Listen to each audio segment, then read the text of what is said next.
Muy, pero muy buenas noches a todos. Espero que hayan tenido un muy buen comienzo de año. Aún dentro de lo que es nuestra decadente realidad argentina, no podemos darnos el lujo de bajar los brazos. Soy Candela Sol Silva, vicepresidente de Causa Argentina. Nuevamente estamos en otro espacio de Twitter haciendo análisis político desde el interés nacional. Les recomiendo a los oyentes conectarse desde Twitch y así poder ver imágenes y videos que van a acompañar lo que vamos hablando. En la parte superior del espacio pueden ver el tweet compartido. Dentro de ese tweet está el link de Twitch. Hoy de nuestro equipo nos acompañan como siempre Augusto Melano, secretario de Asuntos Políticos de Causa Argentina, y Lucas Cianfagna, presidente de Causa Argentina. ¿Cómo andan? Buenas, ¿cómo va? ¿Qué tal, muchachos? Buenas noches a todos los oyentes que están ahí del otro lado, tanto en Twitch como acá en Twitter. En esta ocasión vamos a tocar un punto importante que hace a la batalla cultural, que como siempre resaltamos, es principalmente política, ya que se trata de designar amigos y enemigos. Nos referimos a lo que es la nueva derecha y que trataremos de definir en esta emisión de hoy, no desde lo ideológico, sino más bien desde lo puramente político, desde el realismo político. Creemos que es el momento ideal, ahora que el tema está tan en boca de todos los sectores afines, de manera que empecemos a unificar un criterio con perspectiva a una nueva definición política. ¿Ustedes qué piensan sobre esto? Bueno, algo que estuvimos haciendo en todos los podcasts anteriores, esto de hablar de la nueva derecha, creo que algo que venimos resaltando y que es fundamental es esto de no solamente hablar desde lo económico, sino que ir ganando los terrenos que se perdieron, que fueron ya sea lo cultural, lo político, lo social, absolutamente espacios cooptados por todo lo que sería la izquierda, el comunismo y todas las variantes que se puedan decir, pero creo que es momento de seguir profundizando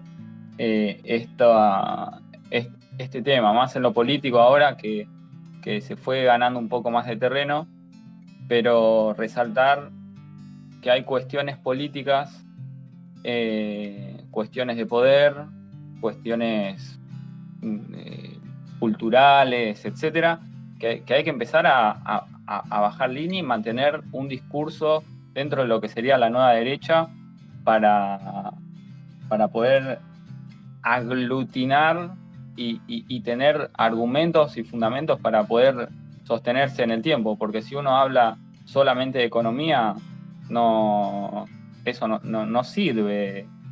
Es muy técnico y dejas de lado un montón de cuestiones que la economía sola no va a corregir, sino que necesitas una proyección a largo plazo, objetivos tanto sociales, políticos, económicos también, pero necesitas que esté todo integrado para, digamos, cierto ideal de Estado-nación que querés. Entonces, bueno, esto sería otra de las cuestiones. El Estado, digamos, no tendría que ser el enemigo del individuo y de la comunidad, sino que tiene que ser la herramienta fundamental para poder organizar, digamos, esa comunidad en donde el individuo pueda desarrollarse. No que sea la herramienta que somete y ahorca a los individuos y su comunidad, sino que sirva para el bien común, pero bien entendido, no esto que se desprende capaz de la Revolución Francesa, en la que el bien común justifica un montón de de barbaridades en las que la casta política se llena de guita y empobrece a la población y lo único que espera de ella es obediencia. Bueno, ese tipo de cuestiones son las que hay que empezar a discutir y discutir en serio, porque ya sea la izquierda en todas sus variantes, estos terrenos lo ganaron. Entonces hay que ser firmes y decir, y cuando, digamos, hay muchos que te ningunean o tratan de desprestigiarte, diciéndote derechoso o lo que sea. Sí, soy de derecha. Y bueno, ahí se argumenta por qué uno es de derecha. No solamente desde lo económico, sino en lo político, en lo cultural y bueno, todos esos terrenos que lamentablemente fueron entregados. Qué bueno, Augusto, que mencionás el tema de la Revolución Francesa, porque es uno de los paradigmas más instalados dentro de la academia y dentro de lo que es cualquier estructura de pensamiento. Y precisamente me parece que un giro interesante que ha tenido la nueva derecha desde sus inicios, con Alain de Benoist, pasando por autores más actuales, ¿no? Como inclusive Agustín Laje, a quien mencionaremos más por el final, es precisamente desligarse de esas nociones totalitarias que son un residuo de la Revolución Francesa, esas nociones, es más, que hoy las estamos criticando precisamente porque es el accionar globalista e izquierdista. O sea, la Revolución Francesa con el terror jacobino es un poco lo que vemos ahora con el tema de los pasaportes, las medidas, las restricciones y un montón de cosas. Así que me parece que es un excelente punto de partida que vos tiraste, Augusto, y me da pie para decir lo siguiente. Ese paradigma que estamos tratando también de erradicar de la nueva derecha es un paradigma que se comprende desde lo ideológico. Y lo que tratamos de hacer con una definición de nueva derecha no es ideológico, es político, es realista. ¿En qué sentido? Pero me van a decir, no, pero en realidad lo ideológico es lo político. No, justamente lo político no es ideológico, porque lo político es práctico, es real. Como bien dijiste, el Estado no es el enemigo de la comunidad ni de los individuos, salvo, por supuesto, que lo tome la izquierda y el globalismo. Ahí sí pasa a ser enemigo. Pero el Estado es una herramienta. Así como uno puede tener un arma, o puede tener un martillo, puede tener lo que sea, es una herramienta. No va a estar a favor o en contra de uno per se, sino si lo utiliza uno o se lo entrega al otro. Ahí está la cuestión. ¿Y cuál es ese otro? Los enemigos. Algo que vamos a tratar de definir con contundencia en este podcast que estamos emitiendo ahora. Exactamente. Y hablando de enemigos, empezamos con el presidente Alberto Fernández, quien luego de decir con respecto a las protestas del 2020, cito, hay un grupo de conspiracionistas que dicen que me reúno con Soros para un nuevo orden mundial. Ahora se termina confirmando que en gran parte era cierto. Vamos a ver un tuit bastante reciente junto con el canciller Santiago Cafiero. Tuit que pueden ver en la parte superior del espacio. Un tuit desde la cuenta de Alberto Fernández. Junto al canciller Santiago Cafiero, definimos los objetivos y la agenda de su próximo viaje a los Estados Unidos para seguir profundizando la relación bilateral, en el marco de nuestra mirada geopolítica sobre el nuevo orden mundial. Bueno, a confesión de parte, relevo de pruebas. ¿Qué opinan ustedes? Como para empezar a mencionar de forma clara quiénes son nuestros enemigos. Bueno, este término de nuevo orden mundial en el que, digamos, se lo tiran como bodoque de fardo a los conspiracionistas, entre comillas. Nuevo orden mundial es un término político muy utilizado dentro de la geopolítica, donde voy a tomar un ejemplo de la verdad, no es, creo, de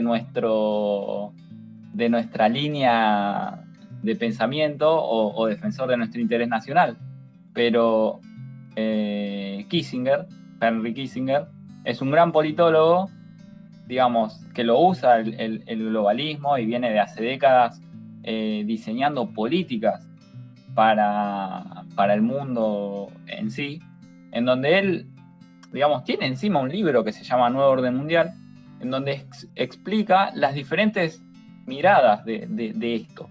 Digamos, ahora podemos decirlo que el Nuevo Orden Mundial está regido por lo que sería la socialdemocracia, mediante las instituciones supranacionales, que sería la ONU, la OMS, ciertos foros como el de Davos, el Council of the Americas. Tenés un montón de ejemplos e instituciones en las que se baja un discurso y los estados los adoptan como si fuese cierta verdad revelada o lo que le conviene a esos estados. Bueno, resulta que los estados, en todo lo que serían los países más relevantes, se puede decir que Rusia, Irán, China, Estados Unidos tienen su mirada de cierto orden mundial, de diferente orden mundial, por tradición, por cultura, por diferentes miradas a lo largo de su historia de cómo ven el mundo. Bueno, acá yo hago, digamos, una pregunta. ¿Qué visión de geopolítica y orden mundial tiene Alberto Fernández, que asumió la presidencia diciendo que no tenía un plan? O sea, si partís desde esto, de que no tenés una planificación de Estado, entonces, ¿qué mirada de nuevo orden mundial tenés? ¿O qué mirada de orden mundial tenés? En base a eso, creo que estamos viendo que la OMS, la ONU o lo que sea, de instituciones supranacionales, establecen algo y ellos sin chistar o sin cuestionar obedecen a políticas que capaz pueden llegar a fracturar el orden social interno, generar la palabra que vienen usando hace rato, ciertas grietas, como que no se ve más allá de lo que puedan llegar a generar estas políticas que sí tienen un análisis intenso de lo que pueden llegar a generar en los estados, digamos, y los adoptan. Tienen un interés de parte de ciertos estados y ciertas instituciones que comparten ese interés, donde tenés empresarios, tenés un montón de actores y factores que usan a los estados para beneficio, digamos, personal o de un grupito de poderosos. Que no está mal hablar de eso porque justamente son factores y actores de poder. Creo que se cayó Augusto. Yo iba a agregar, él mencionó el libro de Kissinger. También está Las Memorias de David Rockefeller, en la cual él explica y habla, como dicen en España, a calzón quitado, respecto a los planes del nuevo orden mundial, en la cual él se nombra a sí mismo completamente orgulloso de toda esa agenda. También agrego otro libro que salió en el 2020 de Klaus Schwab, el líder del Foro Económico Mundial. Este libro se llamaba The Great Reset, el gran reseteo. Yo lo vi en inglés, nada más. En ese libro, Klaus Schwab tal cual hablaba de cómo se iba a modificar la sociedad mundial por la pandemia, con todos los pasos de las cosas que iban a suceder. Obviamente él alimentando esos pasos orgullosamente, todas las libertades que se iban a perder, el control social que iba a existir. Y ahora Klaus prepara un nuevo libro que se llama La Gran Narrativa. No sé si ya salió, si salió también está en inglés, Pero es innegable, cuando hablamos de nuevo orden mundial, no hablamos de conspiraciones locas, hablamos de que existe una agenda globalista, unos pasos marcados por organizaciones supranacionales que por supuesto van en detrimento de la soberanía de las naciones y sobre todo de la soberanía personales de los individuos. Esto es innegable y creo que incluso quedó mucho más expuesto este tipo de agenda globalista con todo lo que estuvo pasando estos 2 años de pandemia. Por ejemplo, por parte de las Big Tech o las redes sociales, toda persona, profesional o no profesional, que con argumentos y pruebas demostraba ir en contra de la versión oficial que se vendía en las televisiones, por ejemplo, esa persona era censurada, tildada de loco, enseguida, tanto Wikipedia como chequeado.com u otros fast checks, enseguida demonizaban a esa persona y escribían te escribían como que esta persona, no, que es un negacionista, que esto, que lo otro. En el mismo caso de virólogos, científicos, médicos. Entonces, toda persona que iba en contra de la narrativa de la bajada de línea oficial era completamente censurada o demonizada. Entonces, a esto también se suma esta agenda globalista o esta narrativa. Si un individuo con cierta exposición o seguidores, con cierto poder de opinión entre la gente, tiene una posición que no coincide con la bajada de línea oficial, enseguida es censurado o demonizado por las Big Tech o las redes sociales. Le pasó al mismísimo Trump. Entonces es innegable que existe este tipo de agenda. Así que bueno, Agus, quería sumar esos libros que mencioné a lo que vos estabas hablando, si querés continuar con lo que decías. Sí, digamos, no es tener una mirada dentro de lo que es el siglo XXI y lo que es las Big Tech y toda esta gran industria tecnológica que está todavía creciendo, o sea, hasta ya se está hablando del metaverso por todos lados, en donde se integra la tecnología a las relaciones humanas con una fuerza increíble. Entonces no podés descartar todo este tipo no podés descartar estos actores de análisis político y además de, digamos, cuando vos ideas una política, ya sea geopolítica o interna para tu estado, vos tenés que tener absolutamente una mirada abierta a todo esto para poder ver quién es tu amigo, quién es tu enemigo, qué te va a servir a tu estado, qué defiende el interés nacional, cuándo te viene un estado y te propone para su interés nacional. En base a eso negociás con los otros estados, negociar en el buen sentido, ¿no? Ver que tu país salga ganando y se beneficie de esa discusión.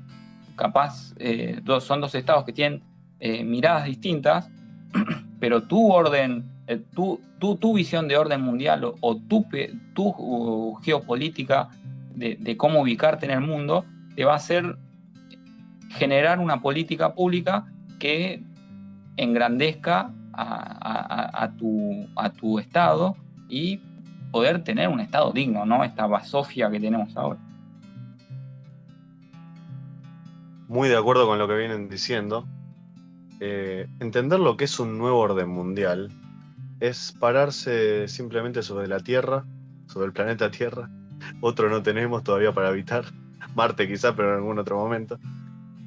Todavía es, digamos, es simplemente pararse sobre el sentido común. Cuando uno ve lo que es el proyecto globalista, se da cuenta que es un proyecto, pero se corre un poquito para el este, sobre todo el este europeo, y nota que ahí no tiene ninguna cabida el proyecto globalista, es para Occidente. de la misma manera que si uno ve el sudeste asiático, es otra cosa también. Y por ahí se relaciona el sudeste asiático con Australia, y ahí capaz que Australia tiene una incidencia en el nuevo orden mundial, porque pertenece a la égida del Commonwealth, y al mismo tiempo el proyecto británico, por más que haya cosas del globalismo que le sirvan, otras no. Su estrategia, por ejemplo, sobre la OTAN no tiene nada que ver con el globalismo, tiene que más que ver con su propio interés como el Imperio Británico, o como Gran Bretaña, si le gusta decir. Así como también, si uno analiza a China, China no aplica nada del globalismo. Sin embargo, le sirve mucho.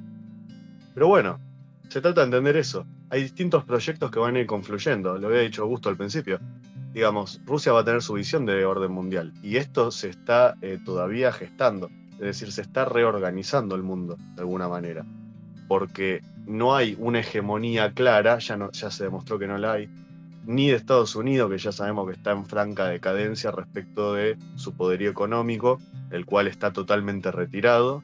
Su poderío militar, quizá su poderío naval está un poco más mantenido, si se quiere, pero de todas maneras, en cuanto al poderío económico, financiero, China está ahí, le compite quizás solamente lo financiero al Reino Unido, la City de Londres, y después está todo la zona eurasiática que ahora está llegando a acuerdos, movidas, es decir, hay todo un flujo de comercio entre la Unión Europea, ya sabemos lo que es la Unión Europea, con ese bloque eurasiático, con lo cual hay como una diferencia de lo que era la vieja hegemonía estadounidense del famoso consenso de Washington. Eso ya hace años que ya no corre.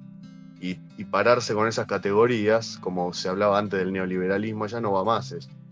No va más.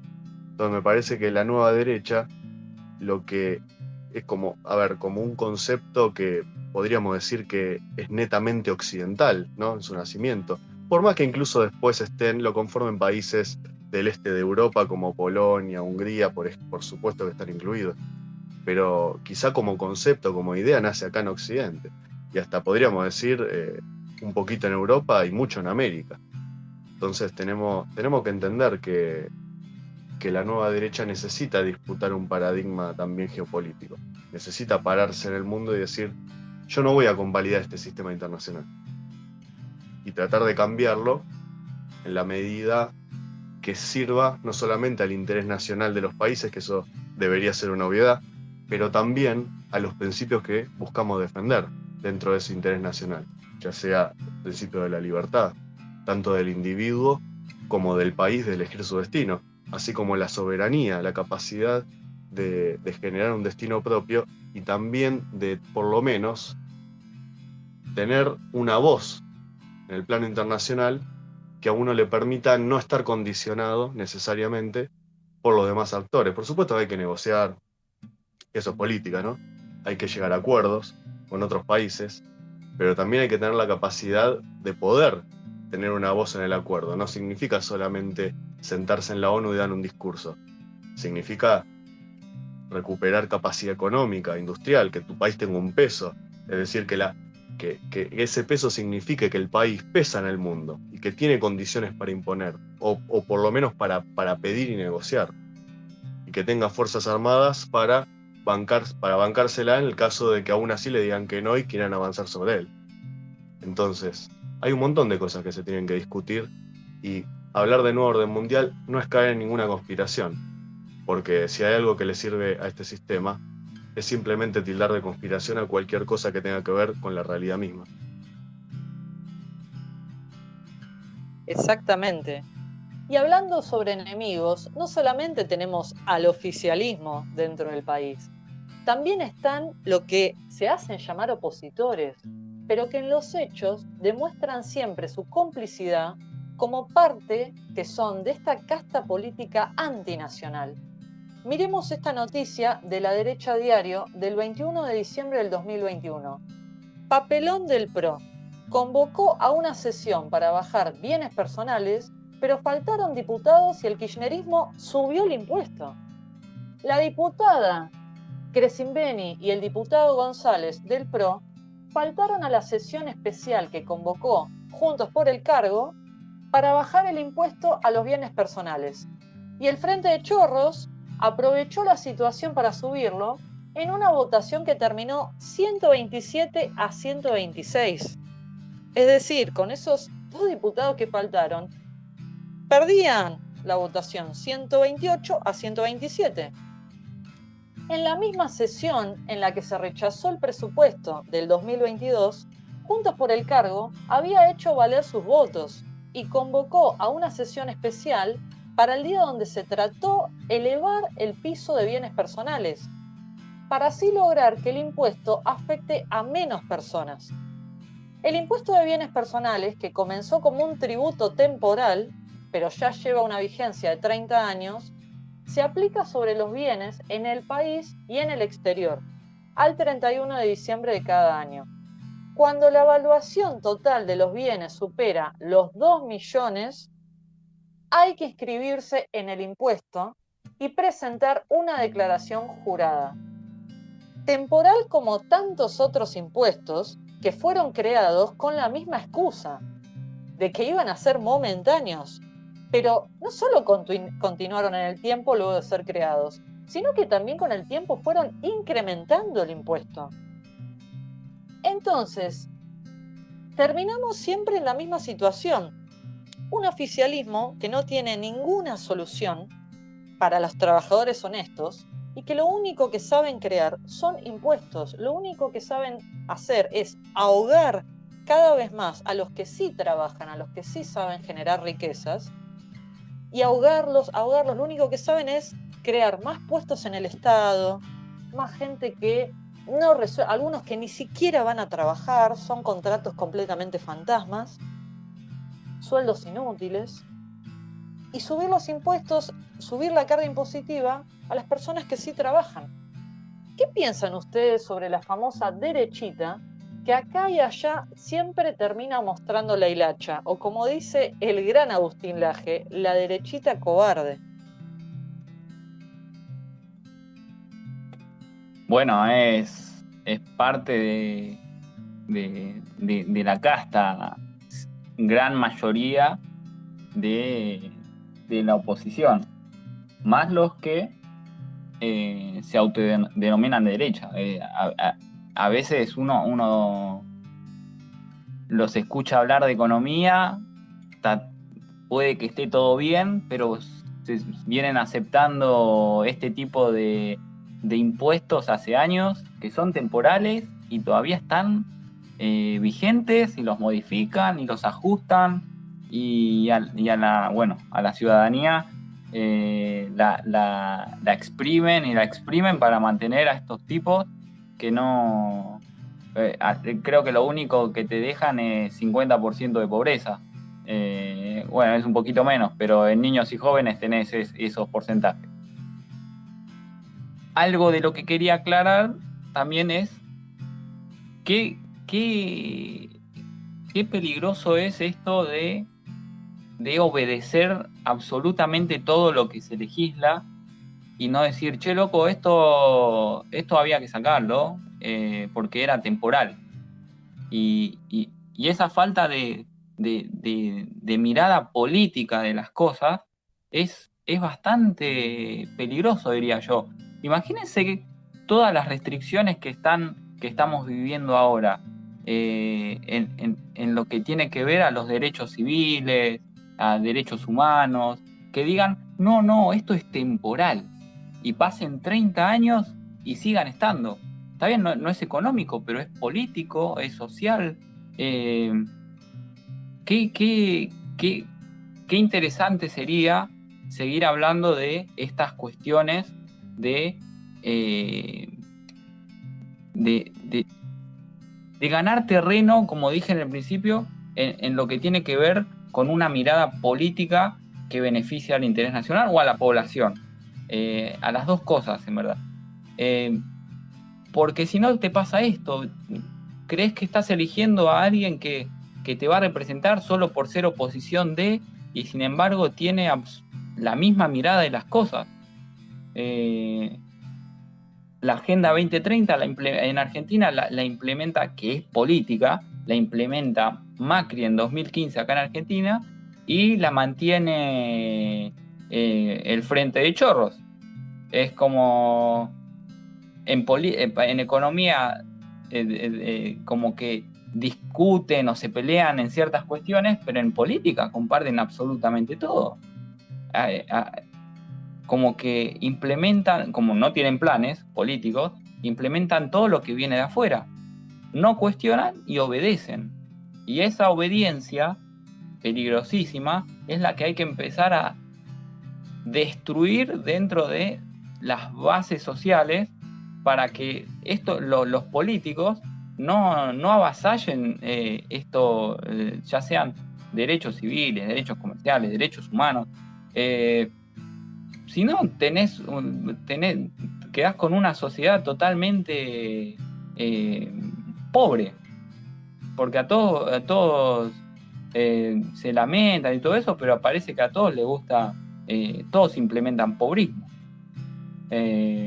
Así que bueno, yo creo que la derechita esta, hace años, sí, por la mirada política, es igual a todos estos zurditos y socialdemócratas que nos gobiernan. Quizás sea porque en realidad la derechita es socialdemócrata. O sea, es derechita dentro de los términos de la socialdemocracia. Pero otra cosa no le podemos pedir. Por eso también implementan todo este tipo de medidas y no las discuten. Cuando se aprueban, como bien dijiste, directamente pasan a ser edictos imperiales escritos en piedra. No se borran. Y sobre todo, claro, pasa con los impuestos, ¿no? Pues es muy cómodo legislar así. Es muy cómodo no tener que presentar un proyecto de presupuesto que patee el tablero. Y para eso, ¿qué tenés que hacer? Y bueno, tenés que recortar partidas presupuestarias obviamente, de gasto innecesario. Tenés que cortar ñoquis, tenés que cortar al familiar que tenés un puesto ahí, al amante, al cuñado, a lo que sea, al que le debes favorcitos. A todos esos le tenés que cortar. Y claro, si haces una sumatoria de todo eso, no es tan poquito como ellos dicen. Porque ese es otro mito que también te tratan de vender, que es poquito la que ellos gastan con ese tipo de cosas. Y en realidad tenemos los índices más altos por algo de, entre comillas, filtraciones, como diría Milei, ¿no? De filtraciones, que obviamente eso significa la corrupción inherente al mismo sistema de nepotismo, o sea, la corrupción dentro del Estado, que es garantizar puestos de trabajo para tus amigos, tus familiares. Ahora, si no nos damos cuenta de que que nos viven tomando el pelo, porque ya que nos digan que la que ellos gastan es poco, ya es una tomada de pelo absoluta, porque nunca alcanza. O sea, los impuestos son cada vez más, pero nunca les alcanza. O sea, estamos en rojo hace años. Hace años que estamos en rojo. Desde por lo menos el 2012, 2013 que estamos en rojo. Estamos ya más de 10 años, o sea, casi 10 años. O sea, ¿y qué va a pasar? ¿Van a seguir devaluando? ¿Van a seguir devaluando para seguir licuando salarios? Y te van a hablar de la competitividad cuando ya no tengan nada más de dónde sacar y te van a vender de vuelta la soja cara para decir que recuperamos la economía, como hace el gobierno ahora. En su momento, como quizás habrá sido el sueño de Macri, que no se le dio, porque la soja es peronista, como dicen muchos. Pero lamentablemente nos van a seguir estafando con un sistema que no le sirve a nadie más que a ellos. Eso queda claro. Con cada acción se ve quién es el gobierno y quién es esa falsa oposición, o quién es la derechita. Y esto lo podemos ver acá, lo podemos ver en España, lo podemos ver en Chile, lo podemos ver en donde sea. En donde sea, la derechita siempre es la misma. Es la hipocresía de la supuesta oposición. En Venezuela, miremos lo que es Venezuela. Miren todo lo que logró la derechita. 90% de pobreza en Venezuela. Eso logró la derechita, que tanto se horroriza con el chavismo y con el kirchnerismo. Pero en los hechos han sido siempre cómplices. Todas las veces lo que hay que ver no es lo que dicen en la Cámara de Diputados, es al final lo que votan. También los 7 diputados que evitan que seamos Venezuela, también dicen una cosa y después votan otra.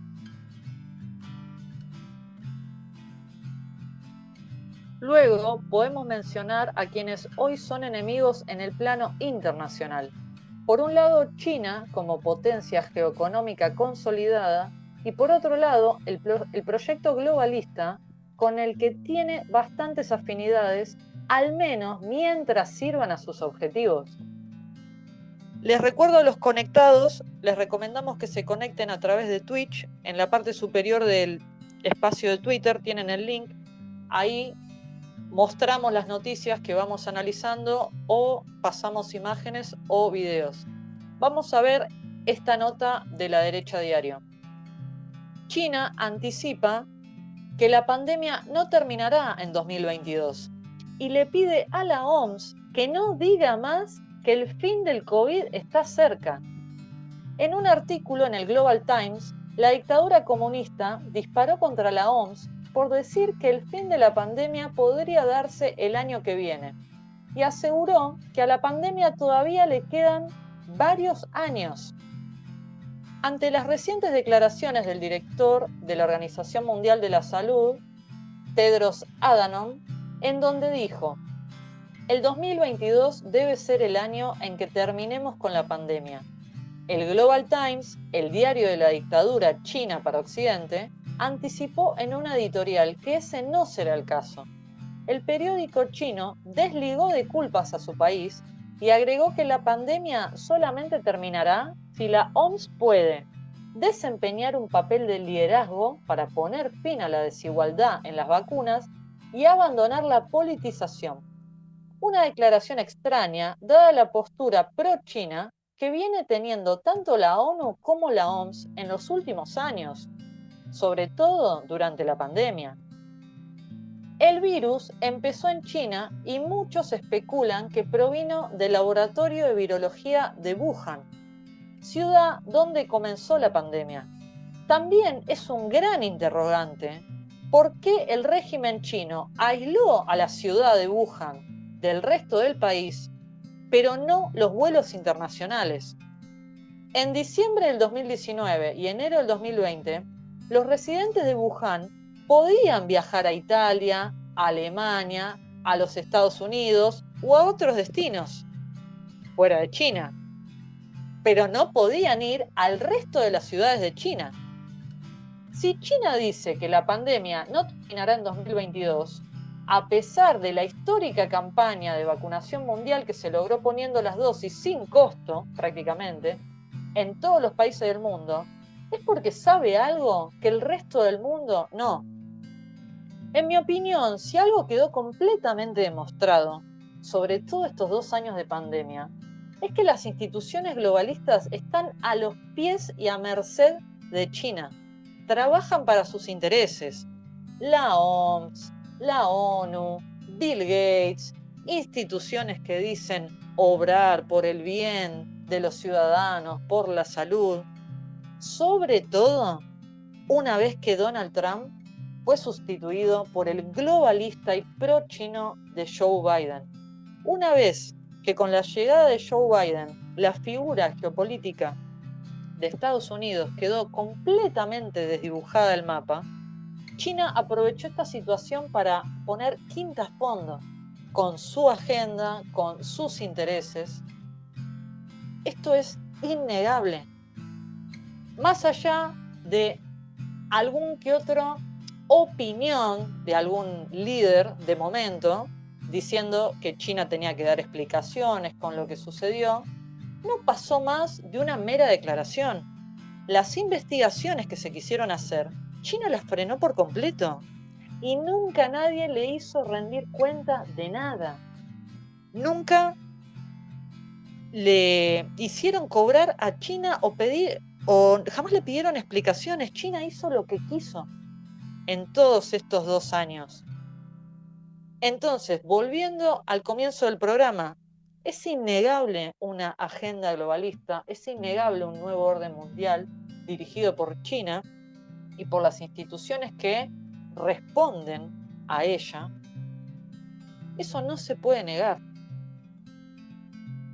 Y en esta nota queda claro, y encima China se horroriza, no, ¿cómo van a decir que se termina la pandemia? ¿Por qué China quiere que se diga que no se termina la pandemia? ¿Qué será la información que ellos tienen que los demás no?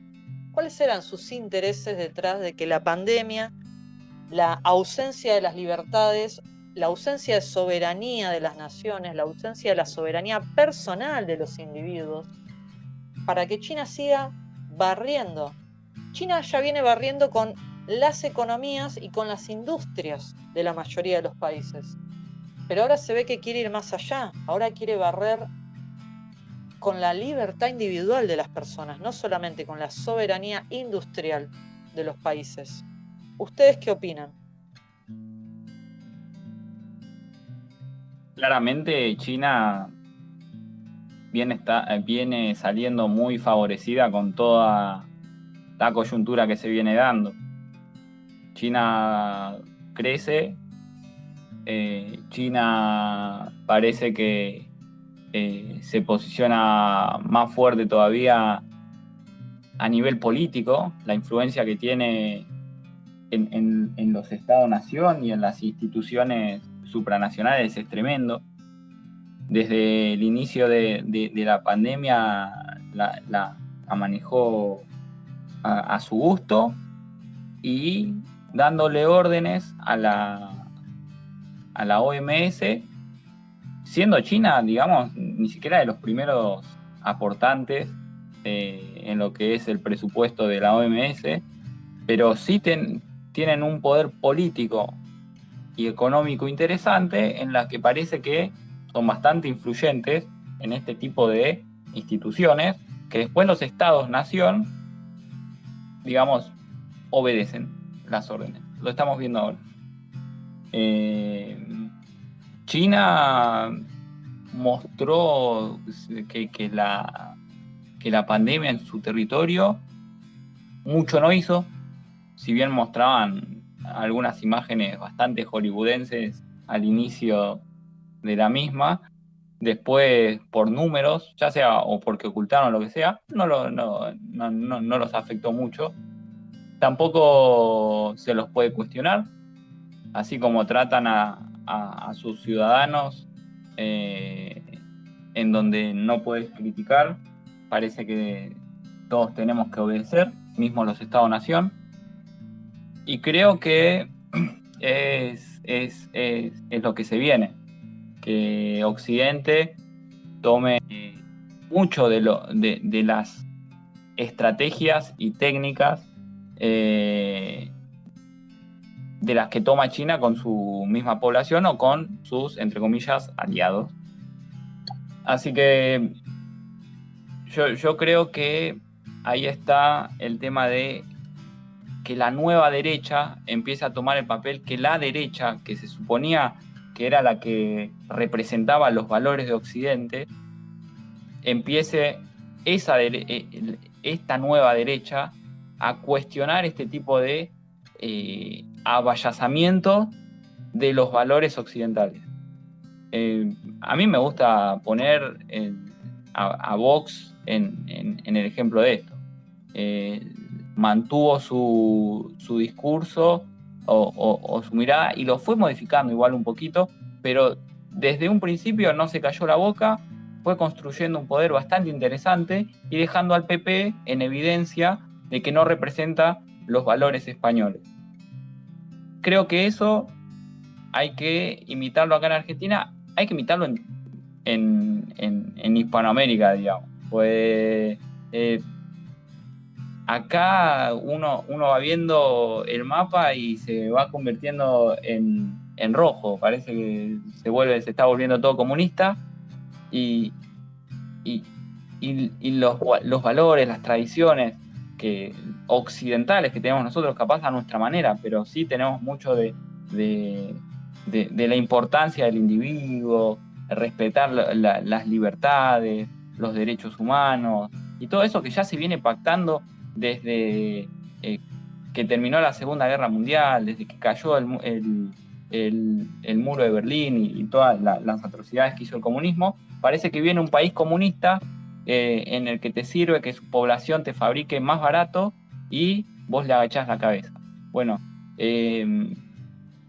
por eso la derechita cobarde parece que le gusta hablar de economía, está todo bien, son aliados con China porque se enriquecen y todo lo que sea, pero en política parece que son tan zurdos como o la socialdemocracia europea que le agacha la cabeza a China o actualmente muchos comparten el control social que practica China con su población.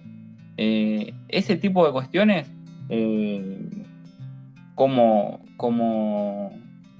personas que digamos quieren reflotar o mantener las costumbres, las tradiciones, pero bien entendido esto, no nada de ser un arcaico o lo que sea, sino adaptarse a sus tiempos manteniendo la mirada o la forma de vivir de su estado, pero no dejarse avasallar y dejar que destruyan lo que sí funciona en el propio país y que venga encima un estado comunista y te domine todo y te maneje la vida de la sociedad, la economía, la política. No, hay que empezar a tener criterio propio y saber ver qué está bien para uno, qué está mal para uno y discutir. China, la verdad, no quiere que se discuta, no quiere que se cuestione, le gusta que haya obediencia y eso es algo que Occidente tiene que empezar a no permitir. Realmente, obviamente, estando de acuerdo con lo que dijo Augusto, me parece que Occidente hay que tratar de entender que no es un término de hemisferio nada más. No define un hemisferio, decir que uno es occidental. Estamos refiriéndonos a una civilización que tiene algunos milenios, que construyó muchísimas cosas, entre otras, la forma en que estructuramos nuestra forma de pensar, filosófica. La forma de pensar filosófica, que parte de principios básicos como la no contradicción y la evidencia en el argumento. Todo eso es occidental. Los orientales tienen otra forma de relacionarse con el pensamiento y con inclusive la intuición, si se quiere. Pero en Occidente, toda esta forma en la cual incluso nos comunicamos, nos expresamos en lenguaje, todo eso hace a una forma de pensar, a una forma de existir también, si se quiere. Todo eso es una tradición en Occidente, la filosofía, todo lo que fue el derecho romano, luego lo que sería la tradición cristiana, por supuesto. Ahora, lo que yo digo es, Occidente no es cualquier cosa, y tuvo una raíz Occidente, que fue el orgullo quizás, además de su filosofía, la técnica, la capacidad de perfeccionar y de crear cosas a partir de la inventiva. Y todo eso Occidente lo ha regalado en la modernidad. Lo ha regalado principalmente a China. China sí se ha quedado con la técnica occidental, la ha explotado a su manera y ahora la explota contra nosotros. Si vemos, en Occidente hay una gran grieta dentro de las élites globales, que son los financieros con los big tech. Es algo que se habla mucho, quizá en este tipo de ambientes. Pero en China no existe esa grieta. En China lo financiero y lo tecnológico está unido bajo la misma directriz del Partido Comunista. Pero al mismo tiempo mantiene relaciones, ya no con lo financiero, pero sí con las Big Tech de los grandes magnates occidentales como Bezos o como Bill Gates, que sí tienen proyectos eugenésicos, que sí tienen proyectos de control poblacional. No es casual claramente. Entonces tampoco es casual que siendo ellos los que realmente tienen capacidad de imponer reglas de juego, que hayan sido las instituciones como la ONU, la OMS, la burocracia de Bruselas, que hayan sido tan benévolos con el régimen chino. No extraño para nada. Y mi opinión sobre por qué China le interesa que se siga hablando de pandemia y que no haya terminado, porque la posibilidad de retrasar la reactivación económica de los países es lo que le permitiría a ellos ganar terreno para lo que es la iniciativa de la Franja y la Ruta del siglo XXI, que es lo que no han dejado nunca de hacer, ni en pandemia. Y como había dicho antes, es importante entender que el globalismo como proyecto no existe en Kazajistán, no existe en la zona de Eurasia. o por lo menos no tiene el peso que tiene acá, sin duda. Eso es otro mundo. Pero China aprovecha esto y está disputando esa zona también, a nivel comercial, a nivel de inversiones, de industria. Si no, miremos lo de Afganistán. ¿Quiénes fueron los primeros en felicitar al gobierno talibán? Los chinos. Pero precisamente porque sus proyectos no se toman un descanso, no hay vacaciones para los proyectos chinos. Pero pretenden que Occidente sí esté de vacaciones, entre comillas, respecto a lo que realmente tendría que hacer. Incluso, Lucas, una semana anterior al levantamiento talibán, ¿quién estuvo por esa zona, incluso vendiéndoles armas, salió en todos los medios? China. Claro, sin duda. Porque ellos no descansan. La conducción de su Estado no descansa.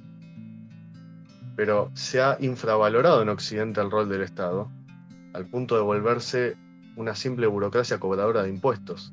Es insólito.